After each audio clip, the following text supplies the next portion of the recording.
Dengue এখন বৈশ্বিক মহামারী। বিশ্ব স্বাস্থ্য সংস্থা WHO মতে রোগটি এখন বিশ্বের প্রায় ১০০টিরও বেশি দেশে ছড়িয়ে পড়েছে। বিশ্বের মোট জনসংখ্যার প্রায় ৪০% জনগোষ্ঠীর বসবাসের এলাকায় ডেঙ্গুর প্রকোপ রয়েছে। ৩.৬ বিলিয়ন মানুষ রোগটির ঝুঁকিতে রয়েছে। বিশ্ব স্বাস্থ্য সংস্থার তথ্যমতে বিশ্বের প্রায় ৪০০ মিলিয়ন মানুষ প্রতি বছর ডেঙ্গুতে আক্রান্ত হয়। তার মধ্যে ১০০ মিলিয়ন মানুষ অসুস্থ হয় আর মৃত্যু হয় প্রায় ২১,০০০ মানুষের। সবার ভরসা মা, আর মায়ের ভরসা এসিআই অ্যারোসল। ৫০ বছরেরও বেশি সময় ধরে পরিবারের সুরক্ষায়। ACI aerosol. দক্ষিণ মধ্য এবং দক্ষিণ পূর্ব এশিয়া, দক্ষিণ আমেরিকা, মেক্সিকো এবং ক্যারিবিয়ান অঞ্চল ঘুরে আসা মার্কিন যুক্তরাষ্ট্রের পর্যটকদের মধ্যে একটি গবেষণা করে দেখা গেছে, পর্যটকদের বড় অংশ ডেঙ্গুর উপসর্গ নিয়ে মার্কিন যুক্তরাষ্ট্রের হাসপাতালগুলোতে ভর্তি হচ্ছে।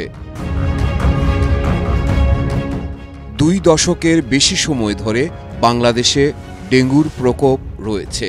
এর মধ্যে সবচেয়ে বেশি রোগী শনাক্ত হয় ২০১৯ সালে। ওই বছর ১,০১,০০০-এর বেশি রোগী হাসপাতালে চিকিৎসা নেন। ২০২৪ সালে ডেঙ্গু আক্রান্ত হয় প্রায় ৯৪,৩১২ জন।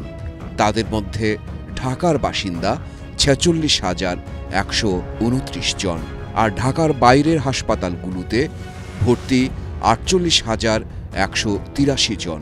এর আগের বছর ডেঙ্গু আক্রান্ত হয়ে প্রায় ৪৬৬ জনের মৃত্যু হয়। এর আগে ২০২২ সালে ডেঙ্গুতে ২৮১ জন মারা যান। ওই বছরে শেষ মাস ডিসেম্বরে ডেঙ্গুতে ২৭ জনের মৃত্যু হয়। এ বছর ডেঙ্গু আক্রান্ত হয়ে হাসপাতালে ভর্তি হন ৬২,৩৮২ জন।